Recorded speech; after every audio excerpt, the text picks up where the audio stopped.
안녕하세요. 김태훈 목사입니다. 빵집 목사의 뚜벅뚜벅 메시지. 오늘은 창세기 묵상 78번째. 행복한 그리스도인이 가지고 있는 것은, 저 사람은 참 예수 믿으면서도 행복해 보인다. 이런 사람들에게 있어서 가지고 있는 특징들이 있을 겁니다. 그것을 함께 우리 창세기 46장 1절에서 34절의 말씀 가지고 오늘 뚜벅뚜벅 메시지 함께 시작하겠습니다.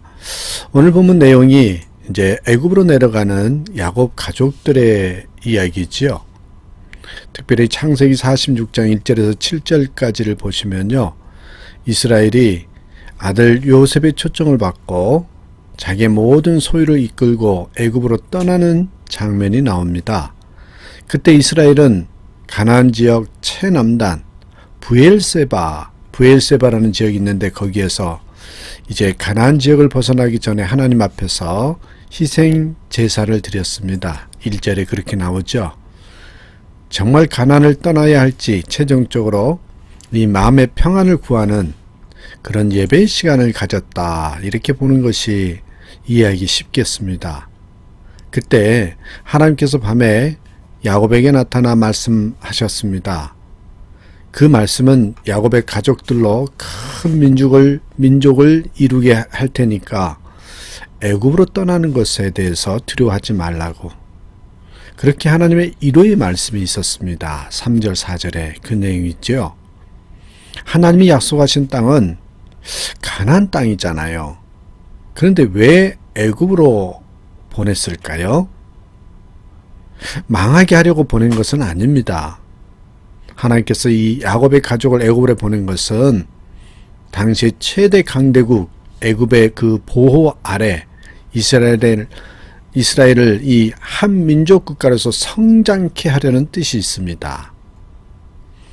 결과적으로 우리가 역사를 보면서 알죠. 갈 때는 46장 27절 말씀대로 70명이 애굽으로 갔지만 그들이 400여 년이 지난 후에는 이 가나안 땅으로 돌아올 때 얼마나 많은 숫자가 됐는지 아시죠? 뭐라고 성경에 나와 있냐면 20세 이상의 장정만 60만 명인 정도가 되었다는 거죠. 최소한 200만 명은 됩니다. 장정만 60만 명이니까 어린아이까지 또 여자분까지 합쳐서 보시면은 여러분 60만 명 정도가 됐으니까 최소한 그 모든 걸 합치면 200만 명은 됐을 거다, 이렇게 추측을 합니다. 그런 의미에서 우리가 결과적으로 애굽으로 내려간 것은 하나님의 선한 계획에 의해서 이루어졌다라는 것을 알 수 있겠습니다. 때로 하나님께서 우리에게 이 내려가는 삶을 허락하셔요. 그때 우리는 낙심하지 말아야 됩니다. 거기에는 우리에게 더 큰 하나님의 뜻과 복이 있다라는 것을 기억하십시오. 우리는 어떤 어려움을 만나도 이번 일과 사건에는 하나님의 선한 뜻이 있다라고 생각할 줄 아는 그런 믿음, 그런 확신이 있어야 되겠습니다. 자, 오늘 본문의 장면을 보면서 행복한 그리스도인이 가지고 있는 것은 무엇일까? 참 예수 믿는 사람들이 행복한데, 특별히 예수 믿는 사람들 중에서도 행복해 보이는 사람이 있잖아요. 왜 그렇게 구별된 삶을 살 수 있을까? 행복한 삶을 살까? 참 세상 것들에 비교하면은 그렇게 넉넉하고 풍성한 것 같지도 않는데도, 근데도요, 참 행복해 보이는 모습이 있어요. 예수 그리스도를 믿는 사람들 중에요. 그 이유가 뭐냐면, 첫째, 여러분, 늘 세상에서 구별된 삶을 살려고 한다는 것입니다.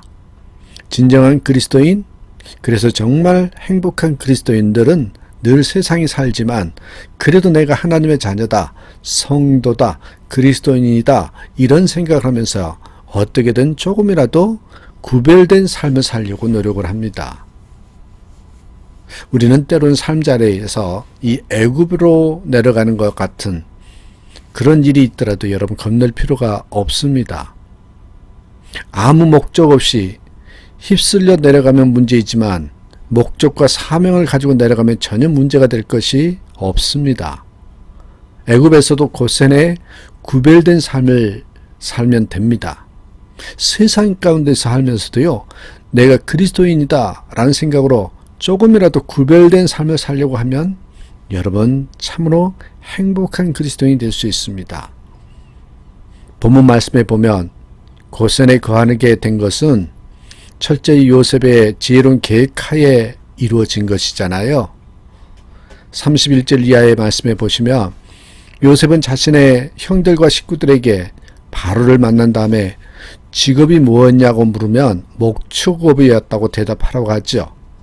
그러면 애국 사람들이 목축업을 싫어하기 때문에 고센에 따로 거할 수 있을 것이라는 미리 정보를 주면서 끼뜸해 주었습니다. 그래서 야곱의 가족은 애굽에서도 구별된 삶을 살 수 있었어요. 결과적으로. 왜 요셉은요, 자기 가족이 고센에 살도록 조치했을까요? 그게 두 가지가 있는데 하나는 혼혈을 방지하기 위해서였습니다. 그는 애굽의 총리로 애굽을 위해 일하면서도 하나님의 백성으로서의 순수성과 혈통만은 유지하고 싶었던 겁니다. 그처럼 우리도 사명을 가지고 세상에 들어가되 세상과 동화되지 않도록 항상 구별되도록 깨어 있어야 한다는 것입니다. 여러분, 특별한 게 아니에요. 예수 믿는 사람은 뭔가 다르구나. 저 사람은 예수 믿는 사람이구나. 그래서 뭔가 달라 보여. 여러분, 이겁니다. 둘째는 충돌을 방지하기 위해서입니다. 야곱 가족이 애굽에 들어와서 애굽 민족과 충돌이 일어나면 좋을 것 없지요. 그처럼 우리가 신앙인으로서 세상 사람과 자꾸 충돌을 일으키면 안 됩니다. 피스메이커로 살아야 되거든요. 그런 모습을 하는 것은 하나님의 뜻이 아닙니다. 당연히 그리스도인으로서 성공적인 삶을 살 수도 없지요. 우리는 신앙인으로서 목적을 가지되 세상에 들어가서 세상 사람들과 평화롭게 살도록 최선을 다해서 노력하면서 그런 모습을 보여야 한다는 것입니다. 기억하십시오. 여러분, 진정한 축복은 주어지는 것이지 빼앗는 게 아닙니다. 여러분, 주어지는 거예요. 하나님의 은혜의 개념은 주어지는 것이지 쟁취하는 것이 아닙니다. 그러므로 충돌을 좋아하는 사람은요, 결코 진정한 의미의 하나님의 복을 받을 수 없고요.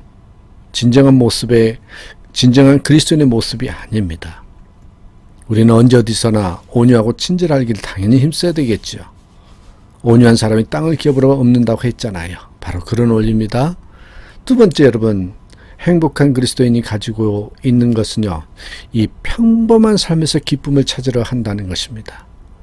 평범한 삶에서 기쁨을 찾으려 한다. 평범한 삶에는 여러분, 평범한 삶에도 얼마든지 기쁨의 조건이 있거든요. 그러므로 평범한 삶에서 기쁨과 감사의 제목을 찾아가면서 살아야 합니다.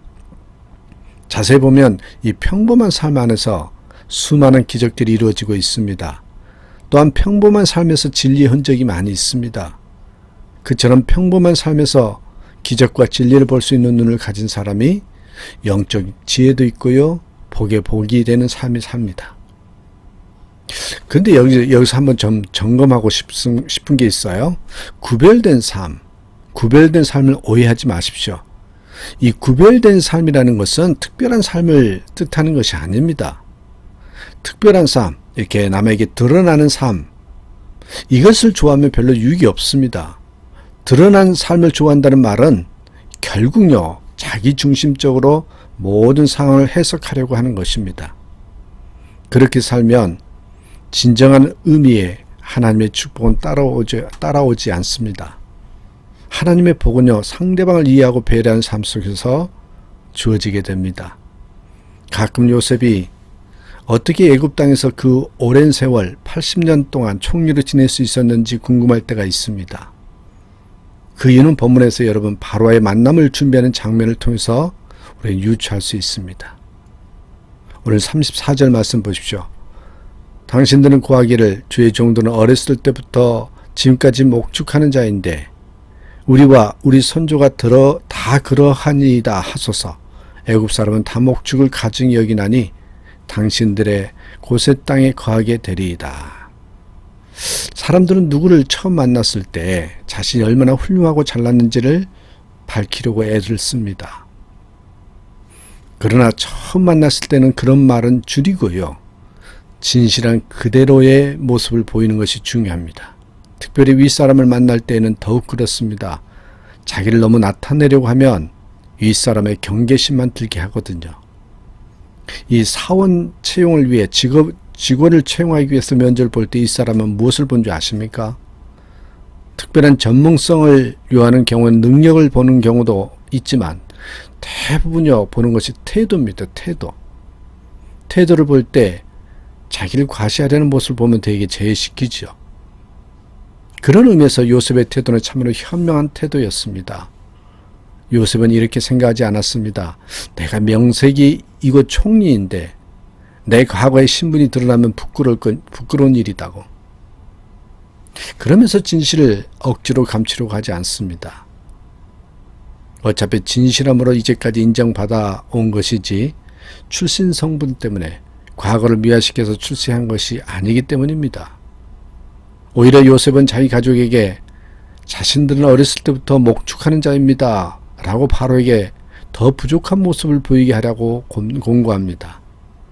그래야 바로의 의식 속에 불안감을 조금이라도 주지 않는다고 생각했기 때문에 그렇습니다. 결국 어떻게 됩니까? 창세기 47장 1절 말씀 보니 요셉은 바로에게 자기 가족들이 고센에 있다고 말했습니다.